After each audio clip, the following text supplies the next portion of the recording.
Hello, I'm Casey Aiken, and this is 21 This Week. Coming up next, Montgomery County mask mandate, musical chairs. Does county redistricting plan really help upcounty residents? Should streeteries be made permanent after the pandemic has ended? And what message does the Virginia election send to Marylanders? Our panel of insiders will give you the story behind the story. We're joined by the Dean of Democratic Politics, Sam Statland, and former membership director of the Maryland Republican Central Committee, Phil Bell. Stay tuned for these stories and more on the next 21 This Week.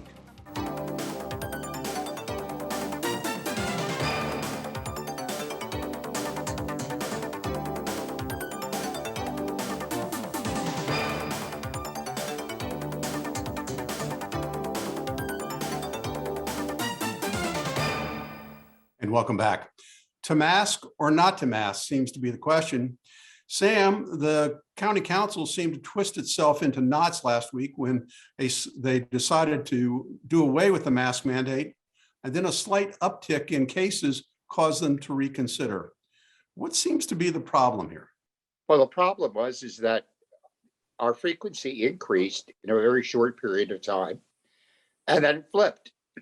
So what I think the county council at the end with Mark Elrick, our county executive, did was very reasonable in that they extended the flip time. So instead of being 1 or 2 days, now it's been extended, I believe, to a week. So that should smooth things out, and we shouldn't have mask one day, no mask the other. I think the problem's resolved reasonably. Phil, the county seemed to temper its response, as Sam indicated, and didn't reflexively reimpose the mask mandate when there was this temporary uptick in cases. But does the fact that they considered to do so, and even though they may have played around with the data points, does it mean that we're stuck with masks forever? Well, we'll be stuck with masks as long as people are willing to accept it. But let's think about something, and this is what I think is even more important. So the county has a mask mandate. Then there's an uptick in cases with the mask mandate in place. That right there shows you how ineffective the masks are. Now, if you didn't live through the past 20 months, recognizing that despite the mask, the virus is still here, that alone is a good data point that someone like the Montgomery County Council and people in Maryland and Prince George's and all these other counties where they persist with having these ridiculous mandates could say, you know what, it doesn't work. It was a feel-good tool for some. Now it's over with. Let's move on and not ever bring it back. So they're going in the right direction, but they're not doing it fast enough. So we have the lowest Sam. infection rate in the country and the most with a population of over 1 million. What we've done has worked. We're keeping our people safe. And as soon as our children start getting inoculated, I believe the uses of masks will drop off. I think it's wise to do what we've done. We are safe, we're healthy, so are our families. Our kids are back in school and learning. I think we've done a great job. Well, Phil, I'm going to cut you off because we've got to go on to our next topic, which is, we've been chewing this thing up for 20 months, as you indicated, and we're no closer to having a resolution between right and left. So let's just leave it at that. Thankfully, the mask mandate has been pulled, and we don't have to deal with it right now. All right, let's go on to our next topic. I hate saying that the final meeting of the Montgomery County Commission on Redistricting took place Wednesday evening. Now the action will pivot to the County Council, which will hold a public hearing regarding the new districts on November 18th. Sam, I'm going back to you because you were a member of the commission, and you probably appreciate more than anyone else that the outcry for greater representation through the plebiscite that we went through came from the upcounty, where there are more conservatives there than down county areas, and they didn't feel that they were sufficiently represented on the county council. Has that changed? I think it's changed dramatically. Excuse me. I think it's changed dramatically. At this point in time, there are 2 upcounty districts, both from a rural perspective. So that means that those people in those jurisdictions are now going to have 2 representatives on the county council. That's a huge, huge difference, and will give those people the voice that they've asked for. And the same thing is applicable to the East County, where the same hue and cry has gone out of underrepresentation. they have now their own council person. I think that the maps were very, very fair. I think that obviously there was a lot of heated discussion of this very point, but in the end, it was a unanimous vote to send those maps to the county council. And I also want to tell every viewer that is watching this, only 50 people are going to be allowed to speak, and it's been posted. And I would suggest that if you want to weigh in on this, right now is the time to sign up to speak at the county council hearing. Well, Phil, an impartial observer that I've spoke to, and who is a Democrat, longtime Democrat, actually has run for several offices in the county, told me that his opinion that the only thing that changed by adding 2 additional districts was to add 2 more Democrats to the council because of the way the voting precincts have been adjusted. Did the commission come up with a fair plan? Well, first of all, I haven't had a chance to look at the districts yet, but here's what I'm going to say. And this is an important tipping point as far as Montgomery County is concerned and the level of partisanship. Democrats have been rotten for years. This is probably not a good approach. However, it's time for Republicans to do something that we have not done in a long time, which is make an effort to change minds to our side, especially in places like Montgomery County. I'm tired of hearing all the protestations. The lines are bad. There's going to be fraud. It's raining. It's too sunny. All of the other stuff that comes along. If we take this opportunity to go out, particularly after what's happened during the last year, and talk about what we believe in and why people should give us a chance and start these races with the expectation of winning, not the expectation of being a sacrificial lamb or losing, then maybe it may not be successful in this upcoming election, but down the road, if we keep up that intensity, we will have parity with the Democrats and be able to draw future lines in ways that are more acceptable. And that is something, and I say that with all due respect to the folks in the Montgomery GOP, many of whom are good friends and work hard, but that's the attitude we have to have. And then these lines aren't going to matter. Well, Sam, I hope you're right. Each district has approximately the same number of people. What is it, 150,000 voters per district, and hopefully that they'll produce a more balanced outcome.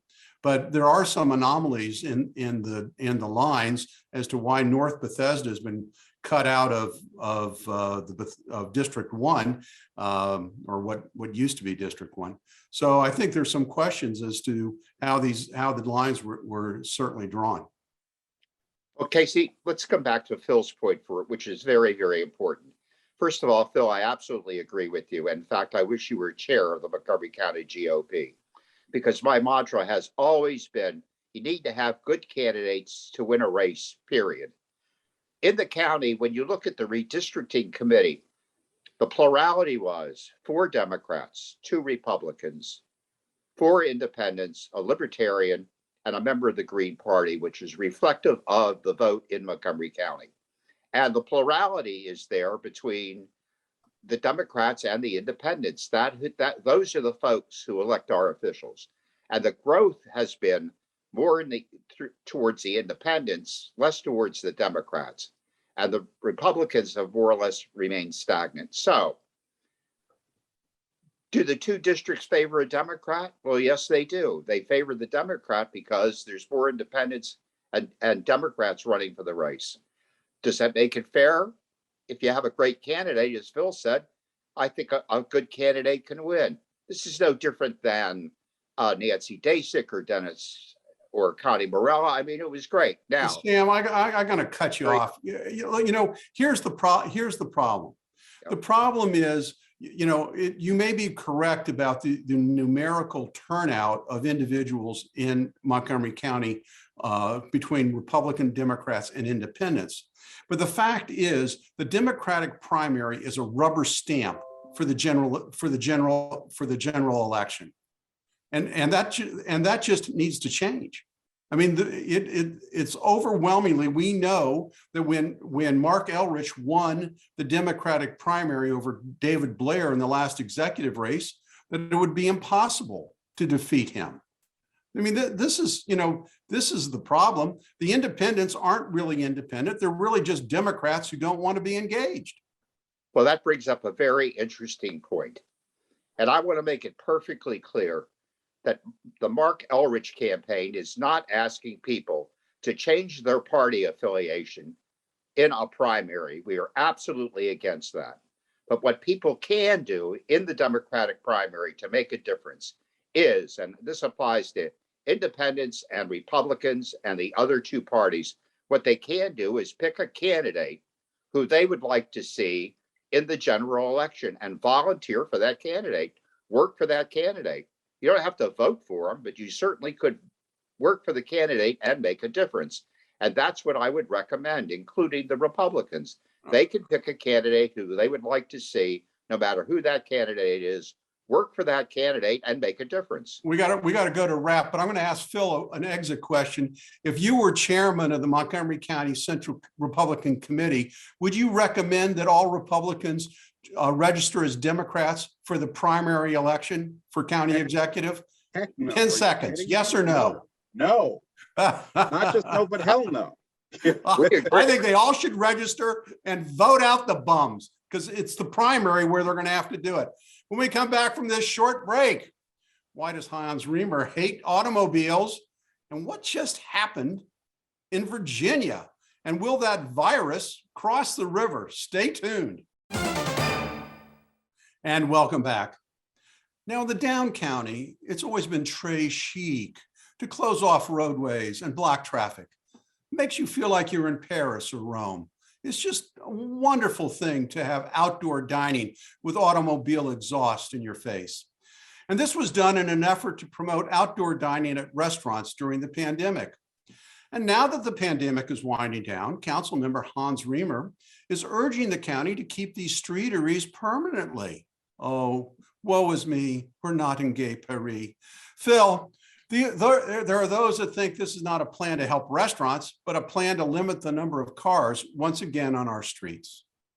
Yeah, that's exactly what it is. Look, the Democrats, the left, and then, a few who claim to be on the right are all about behavioral modification. And during the whole COVID pandemic, that's just been a bonanza for them to do it.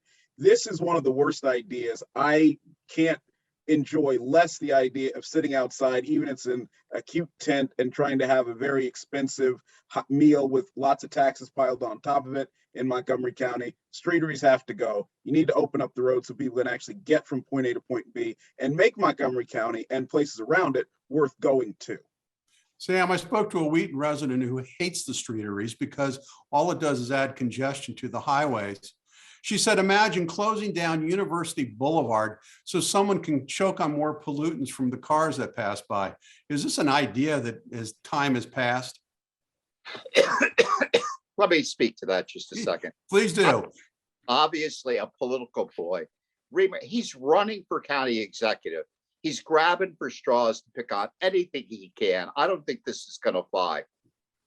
After saying that, I will say that, all politics are local.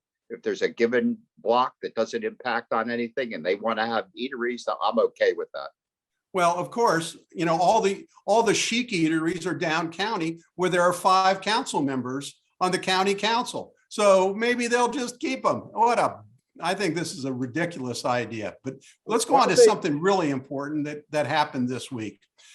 By now, everyone knows that solid blue Virginia faded a bit. Even in the Richmond areas and DC metro areas, the strongest bastions of blue took on a more diminished tint. Sam, what happened? And if it can happen there, can it happen here? I want to start off by saying all politics are local. All politics are local. And when you look at the Virginia race, who talked about local politics? Who talked about local issues? Who spoke about the future of Virginia, where it's going to go economically, physically, financially, all of the finance parts of it, education, et cetera, et cetera. It certainly wasn't McAuliffe. So I think that when Biden said maybe, had that legislation in Congress passed, it would have made a difference. That's the answer. It's maybe. Yeah, you can't run a race based on national stuff. People want to know, what are you doing for me lately? And I think that was the biggest concern. Sam, this sounds like more sour grapes that Democrats expressed. Like when Kathleen Kennedy Townsend lost her election, she was a bad candidate. When Anthony Brown lost his election, he was a bad candidate. When Terry McAuliffe loses his election, oh, he focused on the wrong things. The fact is that Glenn Youngkin targeted local issues that were of concern to people. And if you look at the election results, and particularly how suburban independents voted, I'd be worried if I was a Democrat. Phil, on top of that, the New York Post reported that the watchdog group Judicial Watch obtained an August 2020 email from Associate MCPS Superintendent Janet Wilson that required all principals to implement a psychoeducational lesson plan on the dual pandemics of COVID-19 and systemic racism. But isn't this just what Loudoun County parents found so objectionable, that their kids were being taught that they were racist? Yeah, absolutely. That is a big part of it. Now, I want to say something here. First of all, Virginia is not solid blue, and it never has been. Maryland, interestingly enough, always has been solid blue, although what underlies that blue has changed over the years. A lot of the reason why Youngkin won, number one, yes, he did focus on local issues. Number two, he did, ride the wave and help make prominent the issues like critical racist theory. That's what I call it, because it's nothing but racism that they're teaching in the schools. But what also helped, and he was very adept, and the folks down ballot, Winsome Sears, Jason Miyares, pointing out, is how negative the things that are going on nationally are. There are a lot of people out there who have gotten vaccinated and believe in the vaccine and absolutely hate the idea that this guy who's sitting in the White House has just decided, you know what, if you aren't going to get it, you're going to lose your job. He did that in the run up to that in the run up to that election. That's big. A lot of people don't like the fact that we used to be able, when Donald J. Trump was president, to go to the stores and get what we wanted on the shelves, except for that brief period when people bought too much toilet paper. And suddenly now the shelves are empty and you're being told, well, it's just a little bit of a problem. And also, let's not forget the inflation. And they're trying to tell us, the inflation is okay. This is just what happens when things recover and get better. No, it's not getting better when your same salary doesn't go anywhere near as far, and you can't even drive to that really cool place to go fishing or doing whatever you want because gas prices are so high. All of those helped. Glenn Youngkin and the rest of the candidates were outstanding. They ran a tremendous campaign. And yes, issues like critical racist theory and the others, and pointing out how the far left was undermining every facet of our lives. That's what led to this victory. And that can absolutely cross the river into Maryland. So Sam, is what Phil just discussed a harbinger of things to come in the 2022 elections? Well, first of all, I want to thank both of you for reinforcing my point that all politics are local. Many use different words, but we all said the exact same thing. And when it comes to this particular issue, again, all politics are local. You have to look at your voters. You have to see where you are. Let's look at the demographics of Fairfax compared to the demographics of Montgomery County. Montgomery County is one of the few jurisdictions. In fact, I don't think there are any. Well, there might be one or two in Virginia. But we are in Montgomery County a people of color majority. The number of Black voters, the number of Hispanic, Latino, Asian American voters is higher in Montgomery County than in Fairfax County. That's a fact. That's the census data. That's what that tells you. So this issue that we're talking about goes to how a community and how the nation in the future is going to grow and change. That's the biggest impact. That's the biggest impact. Sam, you're putting lipstick on a pig, Sam. What this election revealed was that people want to be able to have their children educated without being distorted by critical race theory or other social issues that are being pushed in the public schools. They want their children to get a good education. And Montgomery County residents want the same thing. And it came up in the last election, and it's going to come up next year as well. But Sam, you said something, I gotta push back on you. Just because there's people that have more melanin in their skin or might have come from, descended from countries that are on some islands or whatever the heck it is, that is not determinant of what they think and what they want. The reason why you see a lot of blacks and Hispanics and so forth that have voted for Democrats over the years is simply because the Democrats spent a long time running a gravy train, which a lot of people foolishly take part of, and later on realize what the problem is. When you continue to see people like Glenn Youngkin and Winsome Sears and Jason Yaris going out and taking the conservative Republican message, the Donald J. Trump message to more Americans, you're going to see more Americans go that way because more people understand that's freedom of thought, that's freedom to be who you are, as opposed to, oh, look, I'm black, therefore I must think a certain way, which is absolutely absurd and quite degrading, to be honest. Bill, Sam, you got the last word. Thank you very much. First of all, an unintended consequence of what Phil said was to basically insult the majority of the vote in Montgomery County. Secondly, all politics are local. What Loudoun County parents and school officials and elected officials in education chose in Loudoun County is entirely the opposite of what the plurality wanted in Montgomery County. And the basis of this is sensitivity. So is one jurisdiction right and the other jurisdictions wrong? Do we have eateries in Bethesda? Do we not have eateries in Bethesda? Do we say that there's more Democrats that have a majority in Montgomery County, Republicans can't win? All of this plays into it. So the bottom line is that the school boards and the decisions of the school boards are reflective of the population of the jurisdiction. Thank you, Sam. You got the last. You got the very last word. Stay tuned for parting shots when we come back from this short break. Welcome back. Now with parting shots, Sam Statland.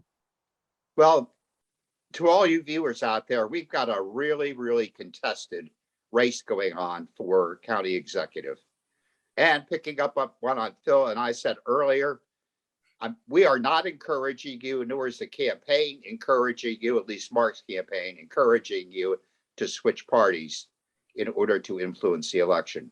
What I'm suggesting is pick a candidate that you'd like in the Democratic Party, regardless of your affiliation, and get out there and work for that candidate to make a difference in the Democratic primary. Thanks, Sam. Phil Bell, your parting shot. Well, it is Friday morning, and I couldn't be happier with two words: Edward Durr. Edward Durr is a truck driver from New Jersey. He spent less than $200 on his campaign, and he unseated Steve Sweeney, one of the longest serving politicians, most powerful in all of New Jersey. Now, how did he do it? He had good values and he stuck to his principles. He got his message out there. So that shows if you're one of the people who wakes up every day, particularly on the Republican side, and you say, oh, woe is me. Oh, they're going to steal the election. Oh, they're going to do this. They're going to do that. And I can't do anything. No, you fight and you make sure that other people on our side know that fighting will win. Go Edward Durr. Thanks. Thank you, Phil. And thank you, Sam. Thank you both for being here today. And I appreciate the audience tuning in each and every week to Montgomery County's hardest hitting political talk show. For 21 this week, I'm Casey Aiken.